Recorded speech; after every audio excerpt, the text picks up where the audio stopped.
What's up guys, Genio here, and we're back with another Journey to Diamond. As you can see, the first game is on Leona support. Unfortunately not support, but yeah, it's nice to play a game every now and then. We get a good engage on Solution. Unfortunately he managed to get away with his massive mobility. I get exhausted with Blitzcrank, then I go for the stun on Solution, but I'm not even thinking that Blitzcrank has hook, so he hooks me under the turret. I die. Yeah, poor choice by me. I just wasn't thinking there, but thankfully a little bit later, as you can see here, Nautilus stays and we managed to get a return kill onto Blitzcrank, which I'll happily take, and we almost pick up the Lucian, but I'll take it. I don't feel so bad now, 1 for 1 in the end. So here I see Lucian's on his own. I think we can get an easy kill on him here, 2v1. I tank it up a bit, get my CC down, tank 2 hits. I think, yep, got it. No, he lives on a slither of HP, and unfortunately she goes down because she was in range of the turret, which is just super unlucky on our part. The fact that Lucian lived on such small HP, I thought we had it. That looked like a guaranteed kill. Blitzcrank chases me down, gets the hook, gets the CC, the Thunderlords, but he doesn't have enough damage to finish me off through my potion and shield, which is a lifesaver for me. And here we've chunked them down. You see, I'm pretty much full HP. Jinx is healing up. That looks like a good trade to me. She gets her slow down, his shield procs, I get a nice engage on, and of course Fizz jungle turns up as we engage, as we overextend. And again, Blitzcrank lives on 1 auto attack from Jinx, which is super unlucky for us. So still in the laning phase, Blitzcrank gets a hook onto me, CC down, I exhaust Lucian, otherwise I probably would have died there. I get a stun down onto him in the back to cancel his ult. Katarina's coming down for the roam, gets her ult, ignite off just to finish Blitzcrank at the end. So thankfully that was a 1-0 trade, none of us died, and I shall take that. Here Blitzcrank's hitting the bush, it was a bait. Fizz is here, they use a lot on me, so there's not too much damage to come down from Fizz. I exhaust her, luckily we both live. Nautilus is coming in from the side, using his ult to knock the Lucian up. Brilliant stuff there, gets a nice hook, I get my down just as he flashes away, and stuns, so that was beautiful. Jinx ult comes down, turns into a nice trade. Here the enemy team is taking Dragon, Fizz sits on the Dragon, which is why this is nice as well to take, but I managed to keep on Jack's pill for that time, pick him up with my team, and then from there on out, the ult and the CC and them being outnumbered, we managed to pick up some nice easy kills and a 4-0 trade, which really is in our favour. We lost the Drake, but I'll take that right now. Here's a bit of a miscommunication. I ult thinking I'm going to catch Jack, he jumps away. Instead I actually end up stunning somebody else, which Aurelia thinks is a great time to go in. 1v4, then Katarina follows up just as Aurelia dies, making it a terrible trade for us. Here the enemy team's in the jungle funnel point, which is perfect for us. So we've got a Katarina AoE, we've got my CC AoE, we've got a Jinx who can rocket, Nautilus who has pretty good CC and AoE in one.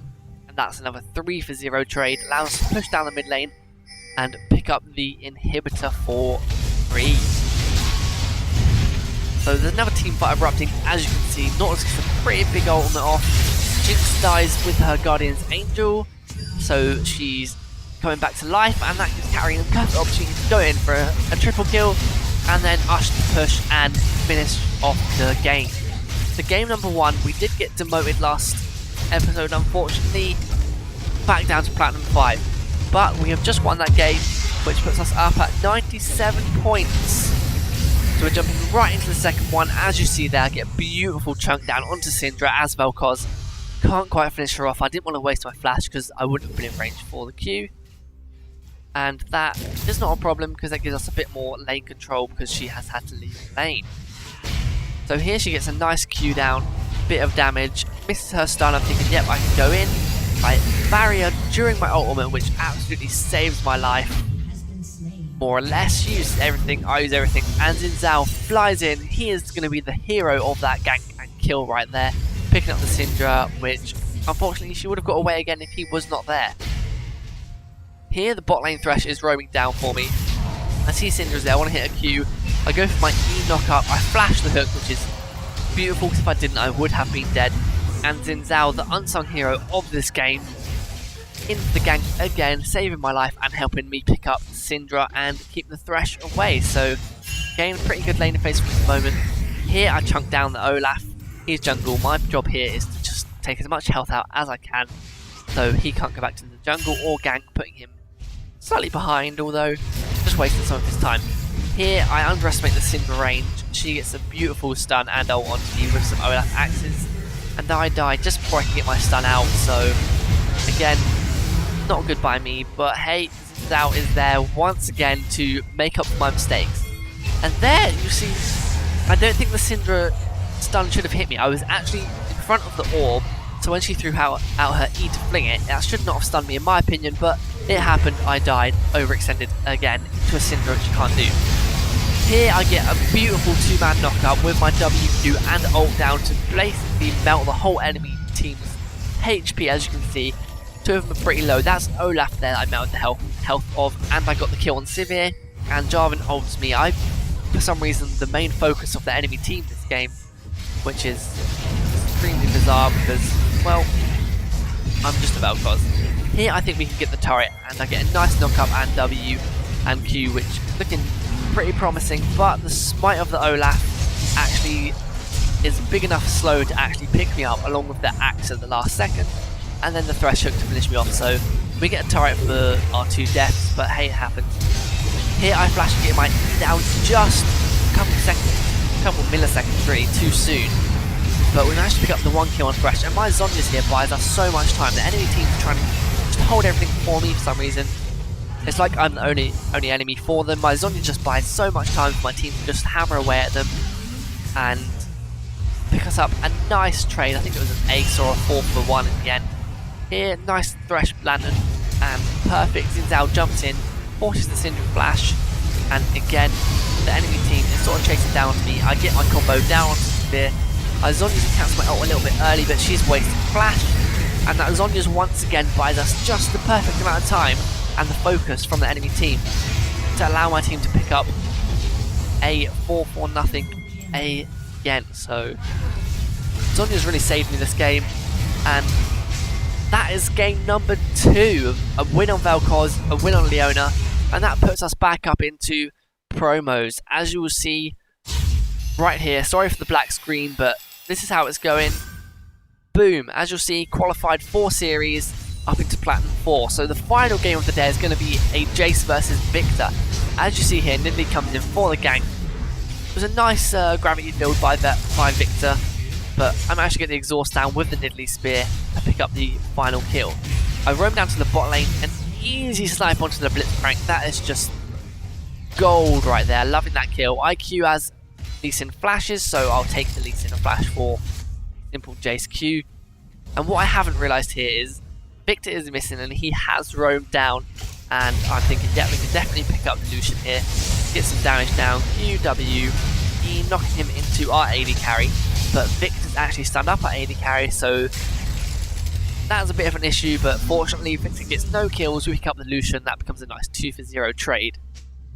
And little to my knowledge did I know they had a ward in this bush. Victor just turns up, gravity field, uses his combo on me, a bit late on the Q, and Lee Sin quite fast to respond. I literally just saw him up there, so that was good by him. He gets the slowdown, there's no escape. And I've been neglecting the top lane this whole time, so I go up with the gank, easily pick up onto the Nasus. I exhaust just for safety because he has got 200 stacks at this point. And, well, what can I say? That's another kill for me, and I'm helping out the top lane, giving him a bit more XP. So, and Nidalee actually gets the kill onto Victor in the mid lane, which is perfect for me. I don't really lose anything. This moment here, Nidalee's fighting the Lee Sin, doing a lot of damage. I get a Q down, a couple of autos. He gets a lovely kick mid-air of my Q, so I give him props for that. But the Nidalee red buff, the last auto attack, does take him down, and that is one dead blind monk there. This next one, as you can see, there's been a fight in the bot lane. It has erupted. There's currently 2-for-1 in our favour. As Victor thinks we're not looking at him, I get a nice snipe on him in the background. And now it's just the Blitzcrank to take down and kill. The enemy turret is low, so I'm hoping that we pick this up here. I probably should have auto-attacked it once, but I flash Q, pick up the Blitzcrank, tank a couple hits, hoping my team can pick it up. Unfortunately, they do not, but in the end, I do manage to push the wave and take the tower. No one else dies, so that is a pretty good trade for us. In the end, turns out to be a 4-for-1 and a tower. Here I think Lee Sin's all alone. He is low from the Jinx Rocket. My snipe. Dragon's looking pretty yummy, but Victor's in that bush. He just ran down from mid lane. I assume he might have been waiting there the whole time. I didn't check it. Blitzcrank came flying in. and I was just out of position, thinking I was too fed, too strong and greedy. Here you'll see we get a couple picks. Beautiful Kennen ult picks up Victor on his own. I get a nice hammer slam to the face of the Blitzcrank, and then we more or less push it out, and we slowly battle the enemy team back and forth, getting some turret damage down, in and out, just poking them around, and just trying to kill them. Jinx picks up some kills. We then manage to take the turret and the inhibitor, which is huge for us. With 8 kills up, many turrets up, we've now opened their base, and what more could you ask for? Nidalee is out of position here, but the Lee Sin kick does save her life, and she is greedy. She is one greedy cat. She jumps over, picks up the Lee Sin. I exhaust Lucian to make sure he does die and does not kill Nidalee. Thresh is over in the pit, he picks up the kills, and that is a decent trade for us thanks to the Lee Sin messing up. So this is the final clip of the game. We get a nice team fight here. Kennen ult picks us up a couple kills, and we take the third game. So we're in our promos for Plat IV once again. We are currently 1 win, and we've got 2 more games left to play in this. Hopefully just the one, so we can move straight up. I hope you guys enjoyed this episode. It's a pleasure to make it. I'm enjoying playing ranked. It's a grind and it is tough, but I'm improving. There's plenty more games to come. I've got loads recorded, just got to edit them, get them out. I hope you guys are enjoying it. If you are, please leave a comment, share anything, subscribe, anything helps. I'm just glad if you guys are enjoying it. So that is the end of this episode, and I'll see you guys in the next one. We got some interesting stuff coming up. Once again, thanks for watching, and I'll see you in the next episode. Stay tuned.